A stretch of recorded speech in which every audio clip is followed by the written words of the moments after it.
So as the title of this video implies, it seems like some theory crafters on Reddit may have cracked the code of the Elden Ring Shadow of the Erdtree DLC trailer and figured out where the Land of Shadow is located. And the cool thing is, unlike a lot of posts that have been popping up with fairly baseless speculation, these are all backed up directly by in-game lore. So let's have a look together, and you can be the judge and let me know what you think in the comments.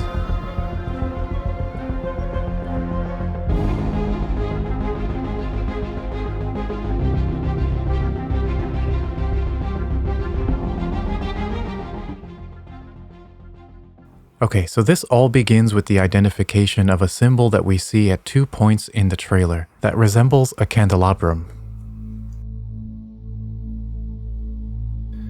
User Cutakid210 identified this as the same symbol that appears on a shield that we can already acquire in the base game, the Erdtree wooden shield. Its description reads, "A tall, medium-sized wooden shield, light for its size and easy to handle, thought to represent a surreptitious prophecy of cardinal sin. The lit Erdtree design was forbidden." So the thinking here is that both the name of the shield and the cardinal sin the description mentions refer to the first burning of the Erdtree. The first burning of the Erdtree has long been a point of speculation in the community, and there is already actually some evidence for this in the game, such as this painting that appears in Volcano Manor.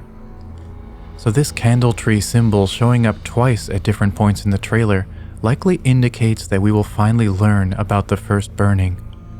And considering that the Erdtree shield is already in the game and has been there from the very beginning, it seems like FromSoft already started this whole game with a pretty clear path for what they wanted to do with the story going forward. But the significance of the Erdtree shield gets even deeper than that, as noted by user ProtoReddit, who points out that the shield is discovered in Sage's Cave, an out-of-the-way location in the Atlas Plateau. And not only is it stored in this remote cave, but it's hidden behind an illusory wall. And so perhaps it was placed in this remote cave behind an illusory wall as a means of concealing the history its blasphemous design represents. But that raises the question, who may have wanted to hide it? And this is perhaps further hinted at by the bosses found in the cave, Necromancer Garrus and a Black Knife assassin. Now, we know very little about Necromancer Garrus, but we learn from his weapon, the family heads, that he was regarded as a heretic.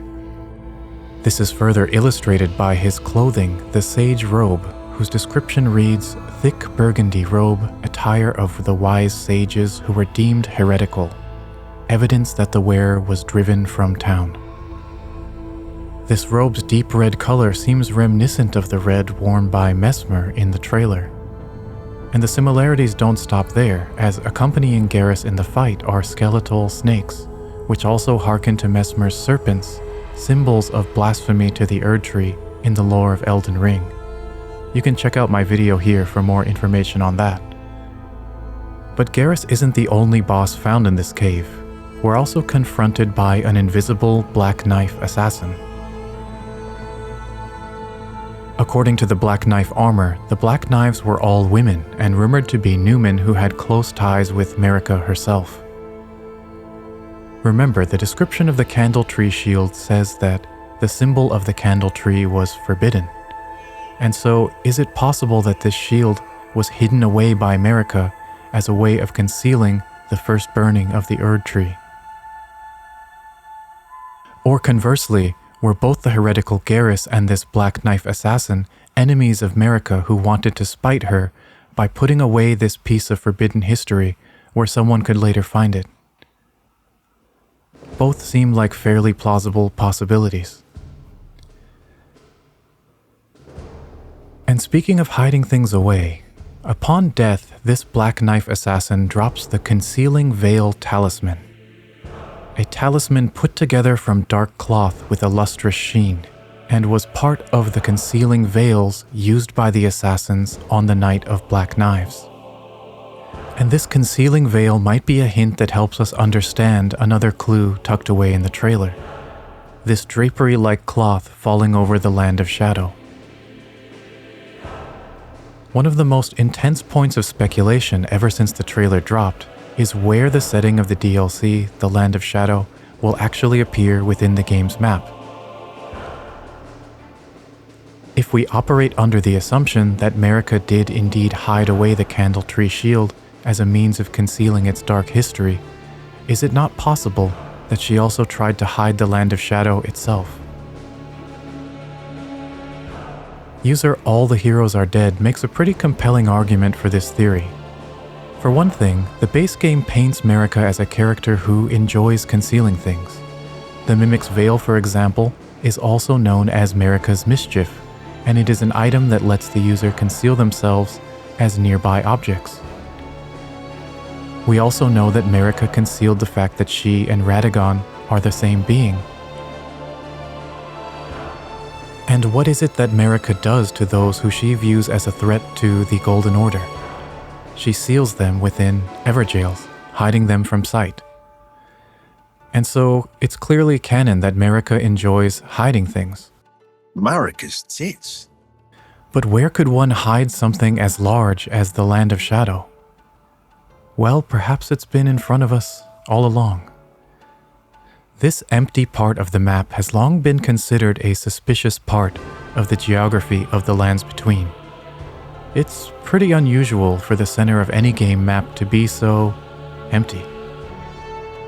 And so user All the Heroes Are Dead speculates that this could be the location where the Land of Shadow is hidden, underneath a large concealing veil like the ones used by the Black Knife Assassins and that we receive in Sage's Cave. But it gets even better than that. By drawing straight lines through each of the divine towers in the game, we see that they indeed converge here at this point.